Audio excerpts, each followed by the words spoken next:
আসসালামু আলাইকুম। তোমরা যারা গুচ্ছ ভর্তি পরীক্ষার্থী আছো কিন্তু এখনো সময় নষ্ট করতেছো তাদের জন্য এই ভিডিওটা। দেখো শেষ মুহূর্তে আমরা কিন্তু একদম চলে আসছি। আমাদের হাতে মাত্র ৪৪ থেকে ৪৫ দিনের সময় আছে। যদি মাঝখানে ঈদ আছে আরো কিছু সময় যদি হিসাব করি তাহলে আমাদের হাতে কিন্তু তুমি যদি প্রিপারেশন নিতে চাও, যদি ভালোমতো প্রিপারেশন নিতে চাও সেই ক্ষেত্রে তুমি ৪০ দিনের মতো সময় পাবে। ৪০ থেকে ৪১ দিন এর মধ্যে তুমি সময় পাবা, এর বেশি কিন্তু সময় পাবা না। তো এর মধ্যেও তোমরা অনেকেই কিন্তু প্রিপারেশন অফ করে দিছো। বিভিন্ন নানা অজুহাতে এই ফোন স্ক্রলিং, বন্ধুদের সাথে আড্ডা বা যেকোনো একটা সমস্যা, ডিপ্রেশন, হতাশা এইগুলোর কারণে তোমরা কিন্তু প্রিপারেশনটা অফ করে দিছো এবং তোমাদের মাঝখানে একটা পড়াশোনায় কিন্তু গ্যাপ পড়ে গেছে এবং তোমরা এখানে অযথা সময় নষ্ট করতেছো। দেখো তোমরা যারা ভাই ভর্তি পরীক্ষার্থী আসো, তোমাদের সামনে গুচ্ছ ভর্তি পরীক্ষা লাস্ট একটা হোক, যদি একটা ভালো সাবজেক্টে পড়তে চাও, অনেকের স্বপ্ন ছিল ইঞ্জিনিয়ারিং পড়বা বা অনেকের স্বপ্ন ছিল একটা ভালো ইউনিভার্সিটিতে হয়তো মেডিকেল পড়ার ইচ্ছা ছিল, বাট এখানেও কিন্তু তুমি মাইক্রোবায়োলজি, ফার্মেসি, এই যে টপ সাবজেক্টগুলো, মেডিকেল রিলেটেড বায়োসায়েন্স সাবজেক্টগুলো, এগুলো কিন্তু তুমি পড়তে পারতেছো। তো এই যে স্বপ্ন এখনো কিন্তু শেষ হয় নাই, একটা কিন্তু সুযোগ এখনো আছে আমাদের যে টপ ইউনিভার্সিটিগুলো গুচ্ছের মধ্যে। তুমি যদি শেষ মতো এখানে একটা ভালো চান্স নিশ্চিত করতে পারো, তবুও তোমার কিন্তু একটা ভিতরে স্যাটিসফ্যাকশন থাকবে। ঠিক আছে? তো আমরা যারা নিম্ন মধ্যবিত্ত বা মধ্যবিত্ত শিক্ষার্থী, দেখো আমরা পাবলিকে পড়ার পিছিয়ে যারা দৌড়াই, আমরা পাবলিক ইউনিভার্সিটি যারা আছি, তো সেই ক্ষেত্রে এখানে দেখা যায় ম্যাক্সিমাম শিক্ষার্থী মধ্যবিত্ত বা নিম্ন মধ্যবিত্ত এদের থেকে বিলং করা। তো আমাদের আসলে বাবা মার এত বেশি টাকা নাই যে আমাদের প্রাইভেট ইউনিভার্সিটি পড়াবে বা আমরা একটা ব্যবসা শুরু করব, সেখানে বাবা মা আমাদের ইনভেস্ট করবে। তো আমাদের আসলে সম্পদ থাকে, আমাদের যে মা বাবা, যে আমাদের সম্পদ।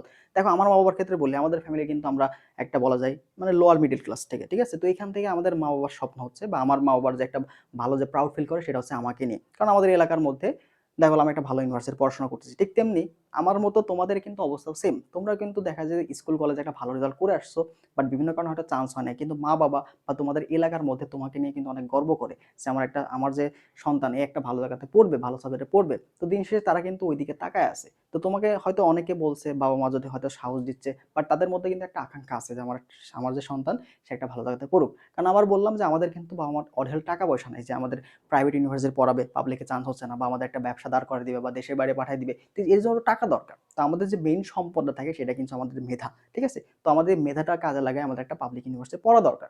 তো আমাদের আসলে আমাদের মতো ফ্যামিলির যারা আছে আমাদের আসলে এখানে পড়াই লাগবে। ঠিক আছে? পাবলিকে না পড়লে আমাদের যে সম্মানটা, আমাদের যে বাবা মার যে গর্বটা, এটা কিন্তু আমরা ধরে রাখতে পারবো না। এটা হচ্ছে ফ্যাক্ট। ঠিক আছে? এটা হচ্ছে ফ্যাক্ট। তো এই বিষয়গুলো মাথায় রেখেও তোমার কিন্তু এখন ভালো করে পড়াশোনা করা দরকার। ঠিক আছে? তো কেউ তোমার দিকে তাকায় থাক বা না থাক, তোমার কিন্তু মা বাবা যে দুইজন আছে তোমার এতদিন ভরণ পোষণ করছে, তারা কিন্তু তোমার যে ভালোর জন্য, ঠিক আছে, একটু তাকায় আছে যে এটলিস্ট আমার সন্তানটা একটা ভালো পজিশনে যায়, তার ভবিষ্যৎটা একটু ভালো হবে। আসলেই তুমি এই যে ৪০ থেকে ৪৫ দিনের সময় আছে, এই সময়টা তুমি যদি একটু পরিশ্রম করতে পারো, তোমার ফিউচারটা কিন্তু একটু অন্যরকম হতে পারতো।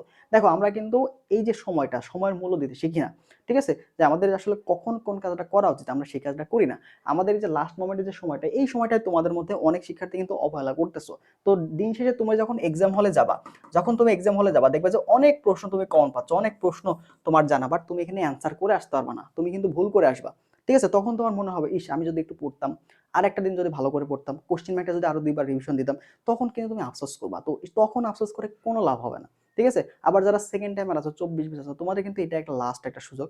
ঠিক আছে? এরপর হয়তো ঢাকা সেন্ট্রাল ইউনিভার্সিটি, সেটা নতুন, বাট আমাদের গুচ্ছের মধ্যে জাস্ট আছে আমাদের পাবনা বিজ্ঞান ও প্রযুক্তি আছে। ঠিক আছে? এরপরে ইসলামিক ইউনিভার্সিটি আছে, মাওলানা ভাসানী এমবিএসটি আছে। তো অনেকগুলো ভালো ভার্সিটি কিন্তু এখানে আছে। ভালো সাবজেক্টগুলোও কিন্তু এখানে আছে। ফার্মেসি, ট্রিপলি, সিএসসি, যারা যেটা পড়তে চাও, ইঞ্জিনিয়ারিং থাকলে ইঞ্জিনিয়ারিং সাবজেক্ট আছে, বায়োসায়েন্স থাকলে বায়োসায়েন্স সাবজেক্ট আছে। তো এখনো কিন্তু সুযোগ আছে। তো তুমি চেষ্টা করো সময়টা যেন আর নষ্ট না হয়। তো সামনে যে কদিনের সময় আছে, তোমাদের কিন্তু ভাই ঈদ নেই। যারা অলরেডি কোথাও চান্স পাও নাই, তোমরাই বুঝতেছো, তোমাদের ফ্যামিলি, তোমাদের আত্মীয়-স্বজন, তোমাদের পাড়া প্রতিবেশী, ইভেন তোমার যে ফ্রেন্ড সার্কেল, হয়তো যারা অনেক থেকে ভালো চান্স হয়ে গেছে, তোমাকে কিন্তু তারা খবর নিবে না। তোমাকে কিন্তু পাত্তাই দিবে না। যারা ঢাবিতে ভালো জায়গায় চান্স পাচ্ছে বা ইঞ্জিনিয়ারিং ভালো জায়গায় চান্স পাইছে, তোমাকে কিন্তু গুনবে না এখন। এটা বাস্তবতা। ঠিক আছে? তুমি দেখো, আশপাশে দেখো। তো তোমাকে কিন্তু নিজের পরিচয় ভাই অবশ্যই তৈরি করতে হবে। কারণ তুমি যদি এখন এই যে অবহেলায় কাটাও, এখন ডিপ্রেশনে কাটাও, দেখবা যে ৪০ দিন পরে তোমার চান্স মিস হয়ে গেল, তখন তুমি এই যে সারা মিনিমাম তো ১-১.৫ বছর তুমি ডিপ্রেশনে থাকবা। এটা তো লিখে রাখো। ঠিক আছে? যখন তুমি বের হবা, তখন ওই যে বলবে তোমাকে নিয়ে অনেক আশা ছিল বাবা, তুমি এগুলা কি করলা? আত্মীয়-স্বজনের বাসায় যাইতে পারবা না। তোমাকে ১ম জিজ্ঞেস করবে যে কোথায় পড়তেছো, কি করতেছো? তো এই প্রশ্নের ভয়ে, একটা প্রশ্নের ভয়ে তুমি কিন্তু বাসা থেকে বের হবা না। তো এরকম হীনমন্যতায় যদি ভুগতে না চাও, লাস্ট যে সময়টা আছে এই সময়টা ভাই তোমাকে কাজে লাগাইতে হবে। যদি কাজে না লাগাতে পারো তাহলে কিন্তু সারা জীবন ভরে আফসোস করতে হবে। কারণ এটার উপর তোমার আসলে ফিউচার ডিপেন্ড করছে। কেন ডিপেন্ড করছে আমি কিন্তু ১ম এই বললাম যে আমরা যারা লোয়ার মিডল ক্লাস আছি বা আমাদের মিডল ক্লাস ফ্যামিলি, আমাদের কিন্তু এত অঢেল টাকা পয়সা নাই যে তোমাকে একটা ব্যবসা দাঁড় করায় দিবে বা তোমাকে প্রাইভেট ইউনিভার্সিটি পড়াবে। এখানে কিন্তু থেমে যাইতে হবে। হয়তো তোমাকে অন্য কোনো জায়গায় চাকরি-বাকরি করতে হবে, কোনো গার্মেন্টসে ঢুকতে হবে বা কোনো একটা কিছু ঢুকতে হবে। বাট তুমি যে পড়াশোনা করে যে সম্মানটা পাইতা, সামাজিক যে মর্যাদাটা পাইতা, সেটা কিন্তু তুমি আর পাবা না। এটা তুমি হারায় ফেলবা।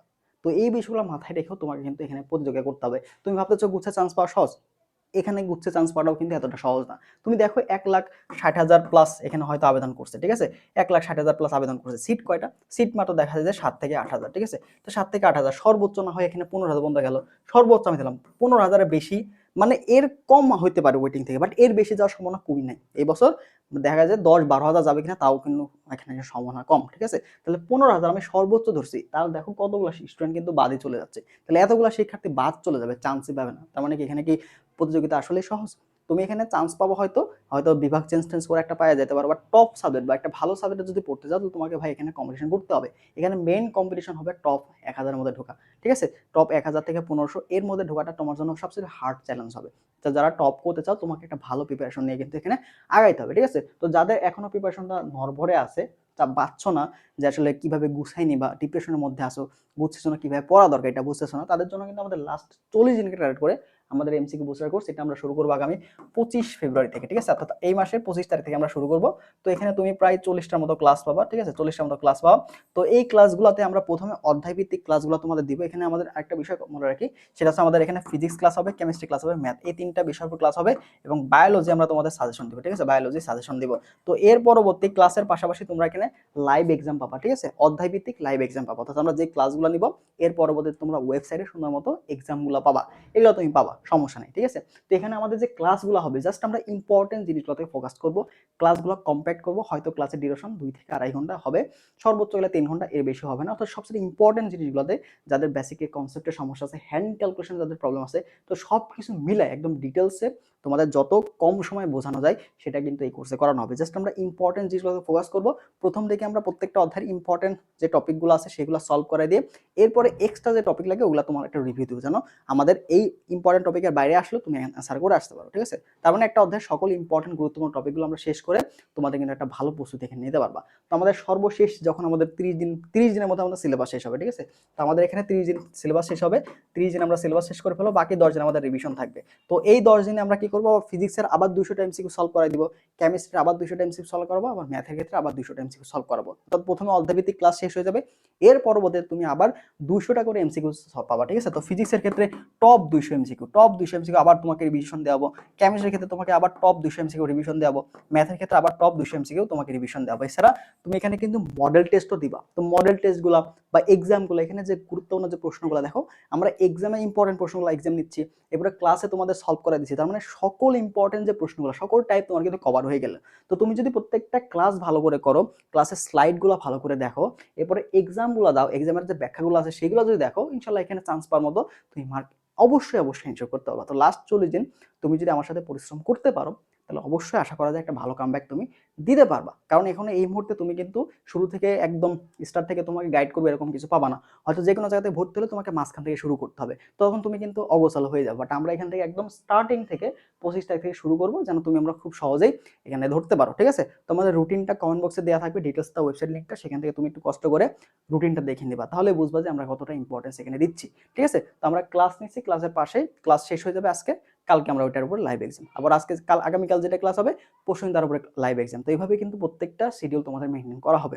তো অল্প সময়ের মধ্যে আশা করা যায় এই কোর্সটা তোমাকে একটা সেরা কামব্যাক দিতে অনেক বেশি হেল্প করবে। তো মিনিমাম এই কোর্স, আমাদের ক্লাসগুলো এবং এক্সামগুলো তুমি যদি ভালো করে দাও, এখান থেকে মিনিমাম তুমি 60 থেকে 70 মার্ক কমন পাবা। আমরা এখানে তোমাকে 100 মার্কের ভাই কখনো গ্যারান্টি দিতে পারবো না, বাট তোমাকে 60 থেকে 70% মার্কের এনশিওর আমি ইনশাল্লাহ করবো, ঠিক আছে।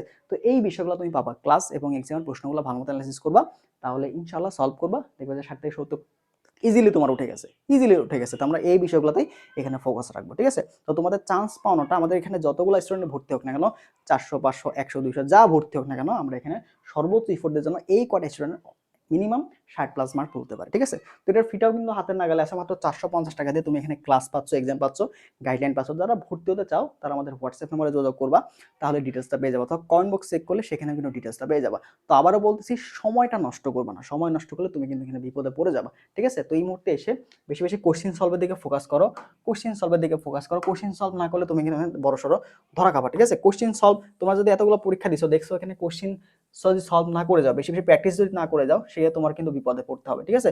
তো অবশ্যই বেশি বেশি প্র্যাকটিস করার চেষ্টা করো, বেশি বেশি কোশ্চেন প্র্যাকটিস করার চেষ্টা করো। তো এই ক্ষেত্রে গুচ্ছে যে কোশ্চেন ব্যাংকটা আছে, গুচ্ছের কোশ্চেন ব্যাংকটা 3 থেকে 4 বার মিনিমাম সলভ করো, ঠিক আছে।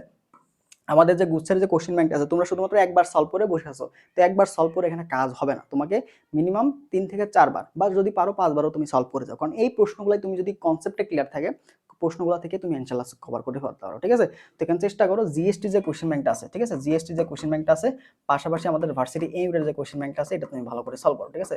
ভার্সিটি এর কোশ্চেন ব্যাংকটা সলভ করো, যদি এই দুইটা হয়ে যায়, এই দুইটা যাদের হয়ে গেছে, তো এই দুইটা হয়ে গেলে তুমি অনুশীলনের প্রশ্নগুলো সলভ করো, ঠিক আছে। এই দুইটা হয়ে গেলে তুমি কি করবা, অনুশীলনের যে এমসিকিউগুলো আছে এই অনুশীলনের এমসিকিউগুলো সলভ করো। কারণ আমরা দেখলাম দেখা গেছে তোমার গুচ্ছতে অনুশীলনের প্রশ্ন থেকে অনেকগুলো প্রশ্ন চলে আসে, ম্যাথের ক্ষেত্রে অনুশীলন থেকে আসে, ফিজিক্সের ক্ষেত্রে আর দেখা যায় অনেকগুলো প্রশ্ন চলে আসে, বায়োলজির ক্ষেত্রে, কেমিস্ট্রির ক্ষেত্রে। তো অনুশীলনের প্রশ্নগুলো কিন্তু গুরুত্বপূর্ণ, যদি সময় থাকে এটা পড়ে নিবা, ঠিক আছে। তো প্রথমে কি করবা, জিএসটি এবং ভার্সিটি ইউনিটের কোশ্চেনগুলো, তো বিশেষ করে এখানে ঢাবির যে প্রশ্নগুলো আছে, রাবির যে প্রশ্নগুলো আছে, জাবির যে প্রশ্নগুলো আছে এগুলো সলভ করবা, ঠিক আছে। তারপরে তুমি জিএসটি অধিভুক্ত সকল ইউনিভার্সিটির কোশ্চেনগুলো সলভ করো। কোশ্চেন ব্যাংক নিবা, নেটওয়ার্ক কোশ্চেন ব্যাংকটা নিতে পারো, এখানে প্রশ্নগুলো সম্ভবত সাজানো থাকে অধ্যায়ভিত্তিক আকারে, ঠিক আছে। তো নেটওয়ার্ক কোশ্চেন ব্যাংক নিতে পারো। তো এটা নেওয়ার পরে তুমি এখানে গুচ্ছের মধ্যে যে ভার্সিটিগুলো আছে সেগুলোর প্রশ্নগুলো সলভ করবা, আর ভার্সিটি এই কোশ্চেনগুলো সলভ করো, যদি সময় থাকে তারপরে অনুশীলনের প্রশ্নগুলো সলভ করো। তো তুমি সবার আগে শর্ট সিলেবাসটা ভালো করে শেষ করো, ঠিক আছে। শর্ট সিলেবাস আছে, যদি শর্ট সিলেবাস তোমার শেষ হয়ে যায়, তারপরে যদি শেষ হয়ে যায় তারপরে তুমি এক্সট্রা চ্যাপ্টারগুলো পড়ো, ঠিক আছে। তারপরে তুমি এক্সট্রা চ্যাপ্টারগুলো জাস্ট কোশ্চেন ব্যাংকটা দেখো, ঠিক আছে। তো এক্সট্রা চ্যাপ্টার যেগুলো তোমার শর্টের বাইরে চ্যাপ্টারগুলো আছে ওখান থেকে প্রশ্ন বেশি কঠিন আসে না, ঠিক আছে। দেখা যায় বিগত বছর প্রশ্নের টাইপ থেকে চলে আসে, তো শর্টের বাইরে প্রশ্নগুলো বেশি কঠিন হয় না, ঠিক আছে। যদি সময় থাকে তাহলে তুমি শর্টের বাইরে অধ্যায়গুলো দেখবা, যার সময় না থাকলে শর্ট সিলেবাসটা ভালো করে পড়ো, ঠিক আছে। তো এইভাবে পড়তে পারো এই লাস্ট মোমেন্টে, ঠিক আছে। তো আবারও বলতেছি, আমাদের মতো যারা আছো তারা অবশ্যই সময়টা নষ্ট করো না, লাস্ট মোমেন্টে যতটুকু সময় পাচ্ছ না কেন এটা সর্বোচ্চ ইফোর্ট দাও, কারণ তোমার হাতে এই সময়টাই কিন্তু অনেক বেশি বড় সম্পদ, ঠিক আছে। এই সময়টা যদি তুমি কাজে লাগাতে পারো তো আগামী যে তোমার ফিউচারটা কেমন হবে, তোমার ক্যারিয়ার প্ল্যান কেমন হবে, সবকিছু ডিপেন্ড করছে আগামী 40 থেকে 45 দিনের তোমার প্রিপারেশন করে, ঠিক আছে। কারণ অলরেডি তোমার কিন্তু কোথাও চান্স হয় নাই, গুচ্ছ এখন লাস্ট ভরসা। তো এর আগেও তুমি যদি এখানে ফাঁকিবাজি করো তাহলে কিন্তু নিশ্চয়ই এখানেও তুমি মিস করবা। তো অবশ্যই সাবধান থাকো, সচেতন থাকো, এবং যেভাবে বললাম বেশি বেশি কোশ্চেন ব্যাংক অ্যানালাইসিস করে ইম্পর্টেন্ট টপিকগুলো পড়ার চেষ্টা করো, যদি কোর্সে এনরোল করার সামর্থ্য না থাকে। আর যদি সামর্থ্য থাকে, টাকা থাকলে এখানে একটা সামান্য টাকা ইনভেস্ট করতে পারো, কারণ অনেক টাকা তুমি এখানে এদিক ওদিক নষ্ট করে ফেলবা। তো সেই টাকা দিয়ে একটা কোর্স যদি পারো, এখান থেকে যদি তোমার চান্স পাওয়ার যদি উসিলা হয়, আমরা চেষ্টা করবো, বাকিটা তো আল্লাহ ভরসা, ঠিক আছে। যদি একটা উসিলা হইতে পারে তো এটা তোমার জন্য কিন্তু ভালো লাগবে, ঠিক আছে। কারণ তোমার এখানে চান্স দরকার, আমার এখানে টাকা দরকার, দুইজনের কিন্তু ভাই আমাদের নিড আছে, ঠিক আছে। তো এখানে সবাই কিন্তু কিছুতেই ফ্রি না, তুমি একটা সার্ভিস দিবা, আমি এখানে একটা সার্ভিস দিচ্ছি, ঠিক আছে। তো জাস্ট যাদের সামর্থ্য আছে তারা চাইলে কোর্সটাতে ভর্তি হয়ে যেতে পারো, ঠিক আছে। আর যদি কোনো কিছু জানার থাকে সেটা অবশ্যই কমেন্ট করবা, আমি সেখানে রিপ্লাই দেওয়ার চেষ্টা করবো। ভালো থাকো সবাই, আল্লাহ হাফেজ।